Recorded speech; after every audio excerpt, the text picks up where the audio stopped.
Bon, bah t'as sûrement consommé beaucoup trop de contenu sur le fitness, du coup t'es un peu perdu, c'est normal, je te comprends, parce que même moi des fois j'ai des doutes, si le développé couché ça travaille vraiment les pecs avec toutes les variations qu'on voit sur internet, c'est infernal. Donc je t'ai simplifié la pratique de la musculation. En quelques minutes, je t'apprends les bases pour gérer ta transformation physique et ne plus avoir besoin de casser la tête avec des gens bizarres sur Instagram qui t'apprennent des techniques qui ne fonctionnent pas.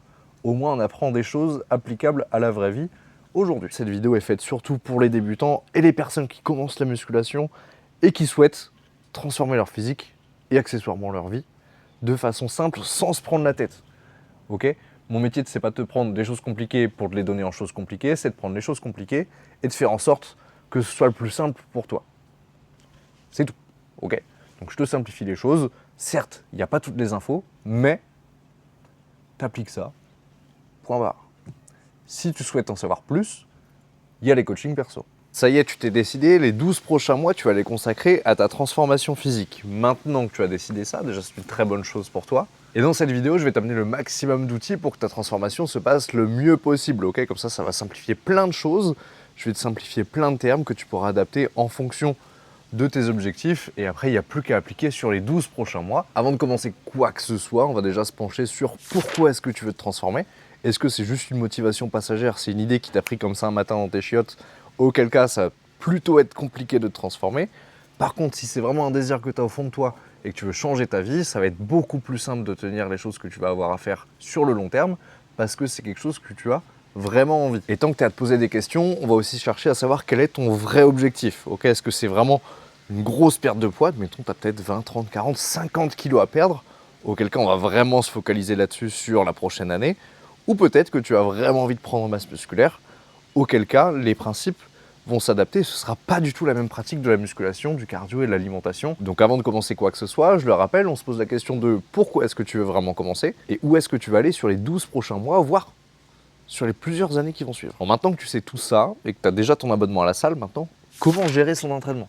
Comment créer son programme ? Comment gérer ses séances, ses exécutions, ses exercices, sa récupération, ses répétitions, ses séries, etc. etc. Au début, si tu commences la musculation, tu n'as pas besoin de te prendre la tête. Ok, tu prends un programme le plus simple possible. Le but, c'est d'apprendre les bases, les exercices principaux polyarticulaires pour déjà les appréhender sur les premiers mois de pratique et les apprendre. Parce que c'est comme tous les sports, tu as une phase d'apprentissage qui est souvent trop négligée par tous les débutants qui veulent rusher un petit peu le processus.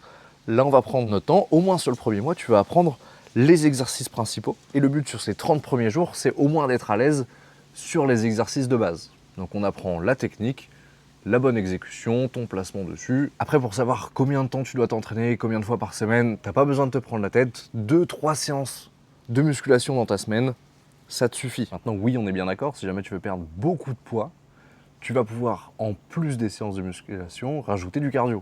Lequel faire en particulier ? Fais celui qui te fait kiffer. En soi, on s'en fout, tant que ça rajoute une activité physique dans ta journée, on est bon, que ce soit de la danse, du skate, du hip-hop, de l'escalade.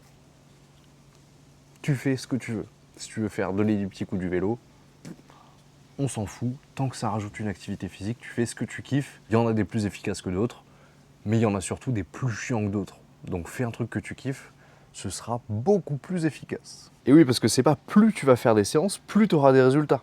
Ça marche pas comme ça, parce que sinon on s'entraînerait toute la journée, tous les jours de la semaine. Tu doutes bien que si on le fait pas, c'est que ça marche pas. Donc focalise-toi sur 2 à 3 séances par semaine, okay, comme ça tu as le temps d'avoir aussi une vie à côté, parce que c'est aussi important, et t'as pas trop de pression à te mettre sur les premiers mois. Le but c'est pas de te dégoûter de la musculation en 2 mois, okay, sinon je t'aurais mis 7 jours sur 7, donc 2 à 3 séances par semaine, sur 1 heure, 1h15, et t'as pas besoin de plus. Et si jamais tu sais pas du tout comment l'organiser, je t'ai mis des séances prêtes à télécharger juste en bas dans la description. Et si tu veux pas te prendre la tête à aller chercher toutes les informations à droite à gauche, t'as juste à m'envoyer un message sur Instagram ou par mail, c'est comme tu préfères. Et comme ça, on pourra travailler ensemble sur tes objectifs de transformation. Ok, maintenant que tu as ton programme qui est fixe, on n'y touche plus, s'il est bien fait, t'as plus rien à faire dessus. Maintenant, le but, ça va être de faire tes séances les unes à la suite des autres en notant ce que tu fais à la salle. Ne perds pas ton temps en t'entraînant à l'arrache. Tu prends soit un carnet, soit une application, soit ton application note sur ton téléphone. Tout le monde là, tu notes tes exercices, les charges et tes répétitions à chaque fois. Ton but sur la séance d'après, ce sera de faire mieux que ta séance d'avant. C'est pas plus compliqué que ça. Donc entre chacune de tes séances, tu vas essayer de rajouter peut-être 1, 2, 3 répétitions, ou alors quelques kilos en plus sur tes exercices avec le même nombre de répétitions.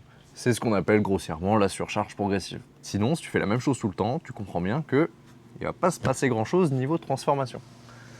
Donc on repousse les limites à chaque fois.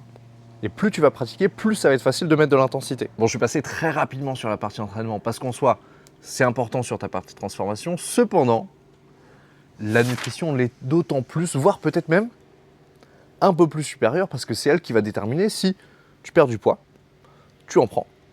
Et est-ce que tu prends de la masse musculaire, tu favorises ta récupération et ta bonne santé. Maintenant qu'on sait ça sur la nutrition, on va déjà se pencher sur quel était ton objectif de base, mais aussi comment te créer une diète. Parce qu'on ne va pas en créer une de façon aléatoire, ce serait un peu con de faire ça. Du coup, on va se rendre sur un site, peu importe lequel, pour calculer ton métabolisme de base. Je t'en mets un dans la description, c'est celui de Julien Vénesson. Il marche très bien, je l'utilise depuis tout le temps. Bref, c'est le plus simple. Donc on va le remplir. En même temps, évidemment, il y a des choses faciles à remplir, hein. C'est pas très compliqué. Le but, c'est de ne pas mentir sur ce que tu mets. Ok, donc si tu fais pas 1m80, vraiment, tu mens pas. Ok, moi pour le coup, je fais vraiment 1m80. Donc on remplit tout. C'est pas très compliqué, tu as juste à cliquer sur calculer. Là, ça va te sortir ton métabolisme de base. Ok, là, ce que tu vois affiché à l'écran, c'est ce que ton corps va consommer au repos, sans rien faire. Maintenant que tu as fait ton calcul du métabolisme de base, venez pas me dire qu'il y a des métabolismes rapides ou des métabolismes lents. Ok, ton métabolisme, il peut varier de 100 calories dans ta journée. Tu vas pas me dire que 100 calories de plus, ça va accélérer de fou ton métabolisme et que ça va te permettre de manger tout ce que tu veux. C'est faux. Donc si ton excuse pour être gros, c'est de me dire que ton métabolisme est lent, tu peux aller te faire voir parce que c'est pas vrai, ok? T'as juste à bouger plus ton cul de la chaise et d'aller faire un peu de sport et de manger moins. Et si tu prends pas de poids, c'est pareil, te cache pas derrière le fait que tu peux manger un peu tout ce que tu veux parce que le reste de ta journée, on sait très bien que tu manges pas grand chose et que tu es sûrement soit en déficit calorique, soit en maintien et ton métabolisme basal, il n'est pas à 3000 calories. Hein, il est aux alentours de 2000 comme tous les hommes de 25 ans. Reste tranquille, tu as juste à manger plus. Parce que en dehors de certaines pathologies, si tu es en surplus, tu prends du poids, si tu es en déficit, tu perds du poids. C'est des maths. Point barre. Ça s'appelle la thermodynamique. Et il n'y a pas plus compliqué que ça. C'est une loi physique, ça s'applique à tout le monde, même à toi qui cherches une excuse, parce que tu n'arrives pas à évoluer. À partir de là, on va estimer ta dépense calorique journalière. Comment faire ça? Même chose, tu as juste à descendre et tu as la liste. Si tu marches approximativement 10 000 pas, en général, ce qu'on conseille, c'est de te mettre dans modérément actif. Ok? À partir de là, si tu en fais moins, tu mets sur la catégorie d'en dessous.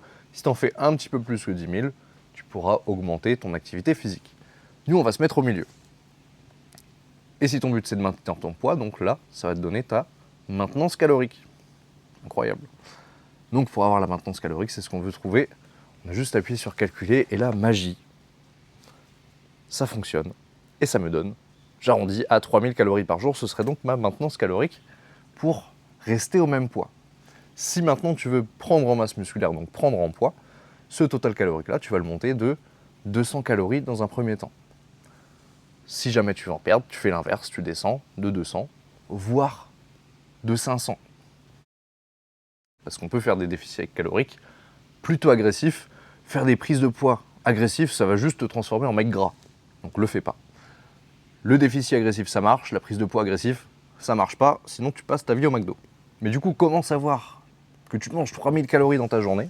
C'est facile, c'est là où la balance alimentaire rentre en jeu. Parce que ta balance, tu sais très bien où elle est, hein, quand il faut peser la farine pour faire un gâteau au chocolat, une tarte aux pommes. Par contre, quand il faut peser ton riz, ta viande ou tes légumes, là, il n'y a plus personne. Hein, il s'agirait de savoir quels sont vraiment tes objectifs. Respecter à la lettre une recette de gâteau au chocolat, je sais que tu es très fort. Par contre, pour gérer ton total calorique, c'est une autre histoire. Hein. Et oui, parce que si tu pèses pas tes aliments, tu sais pas combien de calories tu manges, ni la répartition de tes macronutriments. C'est un peu faire les choses de façon aléatoire, ce qui te donnera inévitablement des résultats aléatoires. Donc c'est ce qu'on veut pas, tu vas sortir ta balance alimentaire ou tu piques celle de ta mère qui la prend pour faire tes gâteaux au chocolat. Et on va l'utiliser, nous, pour peser ton riz, tes légumes, ta viande, ton poisson, tes légumineuses, les céréales, tout ce que tu manges. Ok, là, on va calculer absolument tout. Ok, du premier grain de riz de ta journée, au dernier carreau de chocolat que tu prends devant ton film le soir. Tu fais ça pendant une semaine, tu pèses absolument tout ce que tu manges sur des aliments crus, ok, avant cuisson, tu fais tout avant cuisson, tu te cales sur ce total calorique, et ensuite, on voit ce que ça donne sur une semaine. Comment rentrer tes aliments, tu me diras, pour savoir, mais 100 grammes de riz, Adrien, comment je les rentre dans ma journée pour pas que ce soit chiant sur un tableau Excel? Tu as plein d'applications qui servent à ça, tu peux prendre MyFitnessPal, Yazio, il y en a sûrement d'autres. Moi, j'utilise MyFitnessPal depuis 5-6 ans déjà, plus ou moins tous les jours, c'est gratuit, c'est facile, et il n'y a pas besoin de se prendre plus la tête, ok? D'autant plus que si tu manges tout le temps la même chose et que tu es un sacré Doberman comme moi, tu as ton historique d'aliments et tu as juste à cliquer dessus, ça s'ajoute tout seul. Viens pas me dire en 2025 que c'est compliqué de peser ta bouffe parce que bordel de merde, c'est hyper simple. Tant qu'on est sur les aliments, comment gérer tes macronutriments, ça va être très simple. On va simplifier, ok? Ceux qui ont l'habitude de s'entraîner et qui ont l'habitude de calculer vos macros, me cassez pas les couilles. On va faire les choses simplement pour la maintenance calorique. Tu vas essayer de viser 1 g de lipides par kilo de poids de corps. Jusque-là, ça va. On va arrondir, tu vas viser 1,8 à 2 g de protéines par kilo de poids de corps. Ok, jusque-là, ça va. Pour moi, admettons, ça ferait à peu près 160 g de protéines par jour. Et 85 g de lipides. Ensuite, il va te rester un certain nombre de calories que tu vas allouer aux glucides. Et là, c'est en fonction de l'objectif que tu as. Ok, si tu as besoin de mettre 400 g de glucides parce que tu es sur une sacrée prise de masse, on augmente les glucides. Tu n'as pas besoin d'augmenter la quantité de protéines, ni d'augmenter trop la quantité de lipides. Okay, on fait varier facilement le niveau de glucides en fonction des féculents que tu vas avoir sur ta journée. Et donc la nutrition, c'est comme tes entraînements. Tu notes ce que tu fais tous les jours ou à chaque séance pour l'entraînement. Et on fait ça sur le long terme. Si tu fais ça pendant 1 an et que tu n'as pas de progrès, c'est que tu es con. Ou alors c'est que... ouais, t'es con quoi. Maintenant qu'on est à la fin de la vidéo, déjà tu sais quel est ton objectif, pourquoi est-ce que tu commences vraiment la salle, comment t'entraîner parce que je t'ai donné un programme à télécharger juste en bas. Certes il est générique, mais au moins il t'apprend les bases. Si jamais tu veux vraiment aller plus loin dans ta pratique, je te laisse m'envoyer un message, au moins on travaillera de façon spécialisée sur tes besoins. Et tu sais surtout comment gérer ta nutrition. C'est peut-être la partie la plus compliquée. Si tu as des questions ou quoi, n'hésite pas à me les poser en commentaire. La partie nutrition, c'est ce qui va t'amener beaucoup de tes résultats. Par contre, maintenant que tu veux te transformer, déjà c'est très bien, mais les résultats vont pas venir en 2 semaines. Ok, va falloir, en plus de mettre les efforts, être patient. Parce que ta transformation physique, tu te doutes bien qu'en 2 semaines, il va pas se passer grand-chose. En 3 mois, tu vas commencer à voir les résultats, si tu mets vraiment les efforts. Et en 1 an, c'est vraiment là qu'on va pouvoir discuter. Ok, en 3 semaines, viens pas me dire que ça marche pas. Parce que tu auras fait 3 fois la même séance. Hein, calme-toi. Il s'agirait d'être persévérant un petit peu dans la vie. Okay, les réseaux, ça te nique le cerveau, j'ai l'impression. Hein. Sur le début, t'as pas besoin de te prendre plus la tête que cette vidéo. J'irais d'arrêter de faire les radins. Hein. Si jamais vous voulez vous transformer, mettez-y les moyens. Plutôt que mettre des sous dans du McDo, mettez-le dans mon compte en banque, s'il vous plaît.